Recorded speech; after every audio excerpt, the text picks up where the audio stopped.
Hi friends, third eye tech ഇൻഫോയുടെ മറ്റൊരു വീഡിയോയിലേക്ക് സ്വാഗതം. ഇന്ന് നമ്മൾ പരിചയപ്പെടുന്നത് ഒരു കാർ കീ സ്പൈ ക്യാമറയാണ്.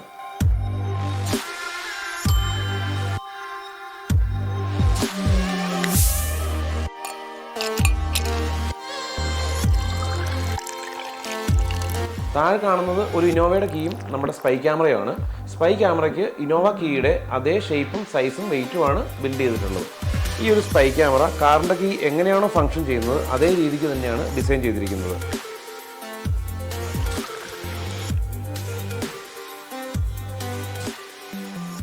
ബ്ലാക്ക് കളറിൽ ABS പ്ലാസ്റ്റിക്കിൻ്റെ ഫിനിഷിങ്ങോട് കൂടിയാണ് ഈ ഒരു കീ ചെയിൻ വരുന്നത്. അതുപോലെ തന്നെ ഇതിൻ്റെ മോഡ് ചേഞ്ച് ചെയ്യുന്ന ഒരു ഇൻഡിക്കേഷൻ ഫ്രണ്ടിൽ തന്നെ നൽകുന്നുണ്ട്. കൂടാതെ IR ബട്ടണും ക്യാമറ ബട്ടണും ഫ്രണ്ട് സൈഡിലായിട്ട് നൽകുന്നുണ്ട്. കീയുടെ ഡിസൈനും എങ്ങനെയാണോ ഒറിജിനൽ കീ ഉള്ളത് അതേ ഡിസൈനിൽ തന്നെയാണ് നൽകിയിട്ടുള്ളത്. കൂടാതെ മെമ്മറി കാർഡ് ഇടുന്നതിനും ചാർജ് ചെയ്യുന്നതിനുമായിട്ട് നമുക്കൊരു സ്ലോട്ട് കൂടി നൽകുന്നുണ്ട്. പിന്നെ ബാക്ക് കവർ ഇങ്ങനെ റിമൂവ് ചെയ്ത് കഴിഞ്ഞാൽ നമുക്ക് ഈ ഒരു പോർഷനിലായിരിക്കും ചാർജിങ് സ്ലോട്ടും മെമ്മറി കാർഡ് സ്ലോട്ടും വരുന്നത്. ആർക്കും പെട്ടെന്ന് തന്നെ തിരിച്ചറിയാൻ കഴിയാത്ത രീതിയിലാണ് ഇതിൻ്റെ മെമ്മറി കാർഡ് സ്ലോട്ടും ചാർജിങ് പോയിൻറ്റും വരുന്നത്. മെമ്മറി കാർഡ് സ്ലോട്ട് ഞാൻ കാണിച്ചു തരാം. ഈ ഒരു പോർഷനിലാണ് നമുക്ക് മെമ്മറി കാർഡ് സ്ലോട്ട് വരുന്നത്. അത് ഒറ്റനോട്ടത്തിൽ നമുക്ക് കാണാൻ കഴിയില്ല. നമുക്ക് ബാക്കിലത്തെ ഈ ഒരു കവർ ചേഞ്ച് ചെയ്ത് കഴിഞ്ഞാൽ മാത്രമേ നമുക്ക് ഇവിടെ മെമ്മറി കാർഡ് സ്ലോട്ടും ചാർജിങ് സ്ലോട്ടും കാണാൻ കഴിയുള്ളൂ. ഇവിടെ നമുക്ക് മെമ്മറി കാർഡ് ഇൻസേർട്ട് ചെയ്ത് കഴിഞ്ഞാൽ അതുപോലെ ഇവിടെ നമുക്ക് ചാർജിങ് സ്ലോട്ട് വരുന്നുണ്ട്. ഈ ഒരു കവർ ക്ലോസ് ചെയ്ത് കഴിഞ്ഞാൽ അവിടെ ഒരു പോർട്ട് ഉണ്ടെന്ന് പോലും അറിയില്ല. അടുത്തതായി ഈ ഒരു ഡിവൈസിലേക്ക് മെമ്മറി കാർഡ് ഇൻസേർട്ട് ചെയ്യുന്നത് എങ്ങനെയാണെന്നുള്ളതാണ് കാണിക്കുന്നത്. നമുക്ക് ഈ ഒരു കീ ഓപ്പണായി ഇരിക്കേണ്ടതുണ്ട്. കൂടാതെ ഇതിൻ്റെ ഈ ഒരു കവർ നമ്മൾ റിമൂവ് ചെയ്തതിന് ശേഷമാണ് മെമ്മറി കാർഡ് ഇടേണ്ടത്. മെമ്മറി കാർഡ് ഇടുന്ന വശം കോപ്പർ വരുന്ന ഈ ഭാഗം ഈ ഒരു പിക്ചേഴ്സ് കീ വരുന്ന ആ ഒരു ഭാഗത്തോട് അഭിമുഖീകരിക്കണം. ഇങ്ങനെയാണ് ഫേസ് ചെയ്യേണ്ടത്. അതിനുശേഷം ഇതിലേക്ക് നമുക്ക് ഇൻസേർട്ട് ചെയ്യാം. നമുക്ക് ഈ ഒരു പോർഷനിൽ ഈ രീതിയിലാണ് ഇൻസേർട്ട് ചെയ്യുക. ഈ ഒരു ഭാഗം നമ്മൾ റിമൂവ് ചെയ്തിരിക്കുന്ന കണ്ടീഷനും ഈ ഒരു ഭാഗം ഓപ്പൺ ആയിരിക്കുന്ന കണ്ടീഷനിലുമാണ് മെമ്മറി കാർഡ് നമ്മൾ ഇൻസേർട്ട് ചെയ്യുന്നത്.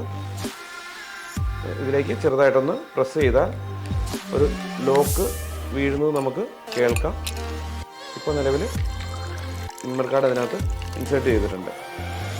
നമുക്ക് ഈ ഒരു സ്പൈ ക്യാമറയോടൊപ്പം വരുന്ന കേബിള് ഏകദേശം 20 സെൻറ്റിമീറ്ററോളം നീളത്തിൽ വരുന്നതാണ്.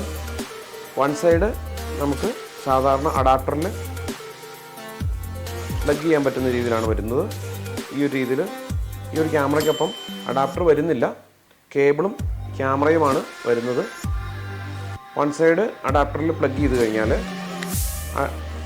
അടുത്ത സൈഡ് ടൈപ്പ് എയിലാണ് വരുന്നത്. നമുക്ക് മെമ്മറി കാർഡ് ഇട്ടതിന് തൊട്ട് ചേർന്നായിട്ട് ഈ ഒരു സ്ലോട്ടിലാണ് ചാർജ് ചെയ്യേണ്ടത്.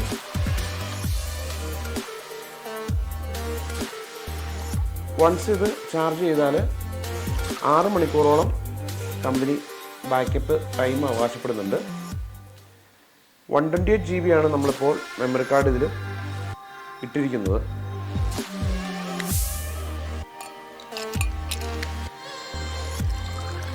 ഇനി നമുക്ക് ഈ ഒരു സ്പൈ ക്യാമറ ഒന്ന് പ്രവർത്തിപ്പിച്ച് നോക്കാം. ഇത് ഓൺ ചെയ്യുന്നതിനായിട്ട് ഈ ഒരു അൺലോക്ക് ബട്ടണും വീഡിയോ റെക്കോർഡ് ചെയ്യുന്നതിനും ഫോട്ടോ എടുക്കുന്നതിനുമായിട്ട് കാറിൻ്റെ ഡിക്കി ഓപ്പൺ ചെയ്യുന്ന ഈ ഒരു സിമ്പിളും IR ഓപ്പൺ ചെയ്യുന്നതിനായിട്ട് ഈ ഒരു ലോക്ക് ബട്ടണുമാണ് ഉപയോഗിക്കേണ്ടത്. നമ്മുടെ unlock button 3 second continuous press ചെയ്ത് പിടിച്ചു കഴിഞ്ഞാൽ നമുക്കിവിടെ ഒരു ഇൻഡിക്കേഷൻ ലഭിക്കുന്നുണ്ട്. ഇപ്പോൾ നിലവിൽ ഈ ഒരു ഡിവൈസ് ഓണായി കഴിഞ്ഞു. ഇനി വീഡിയോ റെക്കോർഡ് ചെയ്യുന്നതിനായിട്ട് ഈ ഒരു ഡിക്കി ഓപ്പൺ ചെയ്യുന്ന ബട്ടണിൽ 3 സെക്കൻഡ് പിടിച്ച് കഴിഞ്ഞാൽ ഓൾറെഡി അത് റെക്കോർഡിംഗ് മോഡിലേക്ക് മാറിക്കൊണ്ടിരിക്കുകയാണ്. 3 പ്രാവശ്യം ഈ ഒരു ഇൻഡിക്കേഷൻ ലൈറ്റ് തെളിയും. ഇപ്പോൾ ഈ ഒരു ഡിവൈസ് ഇതിൻ്റെ റെക്കോർഡിങ് ചെയ്തു തുടങ്ങിയിരിക്കുന്നു. നമ്മൾ എവിടെയെങ്കിലും വെച്ച് കഴിഞ്ഞാൽ ഈ ഒരു വീഡിയോ റെക്കോർഡ് ആയിക്കൊണ്ടിരിക്കുന്ന അവസ്ഥയാണുള്ളത്. ഇനി നൈറ്റ് മോഡിലാണ് ഇത് റെക്കോർഡ് ചെയ്യേണ്ടത് എന്നുണ്ടെങ്കിൽ ഈ ഒരു ലോക്ക് ബട്ടൺ കൂടി അമർത്തേണ്ടതുണ്ട്. ലോക്ക് ബട്ടൺ അമർത്തി കഴിഞ്ഞാൽ ഇവിടെയുള്ള IR ലൈറ്റ് തെളിയും. ഇവിടെയാണ് ഇതിൻ്റെ ക്യാമറ വരുന്നത്. ഇതാണ് അതിൻ്റെ IR ലൈറ്റ് വരുന്നത്. നമുക്കതൊന്ന് പ്രവർത്തിപ്പിച്ച് നോക്കാം. ഞാനിപ്പോൾ ഈ ലോക്ക് ബട്ടണിലാണ് അമർത്തുന്നത്. 3 സെക്കൻഡ് അമർത്തിയാൽ മതിയാവും. ഓൾറെഡി അത് ആക്റ്റീവ് ആയിക്കൊണ്ടിരിക്കുകയാണ്.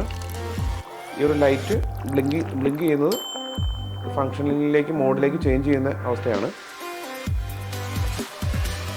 ഇതിൻ്റെ പ്ലേ ബാക്ക് എടുക്കുന്നതിനായിട്ട് ഈ മെമ്മറി കാർഡ് നമുക്ക് മറ്റൊരു ഫോണിലേക്ക് ഇൻസേർട്ട് ചെയ്തതിന് ശേഷം MX പ്ലെയർ എന്ന ആപ്ലിക്കേഷൻ വഴിയും VLC പ്ലെയർ വഴിയും കാണാൻ കഴിയും. ഇതുപോലെ ഇൻട്രസ്റ്റിംഗ് പ്രൊഡക്റ്റുകളെ പറ്റിയും അഡ്വാൻസ്ഡ് ടെക്നോളജിയെ പറ്റിയും കൂടുതൽ അറിയുന്നതിനായിട്ട് നമ്മുടെ ചാനലായ തേർഡ് ഐ ടെക് ഇൻഫോ ഒന്ന് സബ്സ്ക്രൈബ് ചെയ്യൂ. Thanks for watching. It's me Jay, third eye security solutions.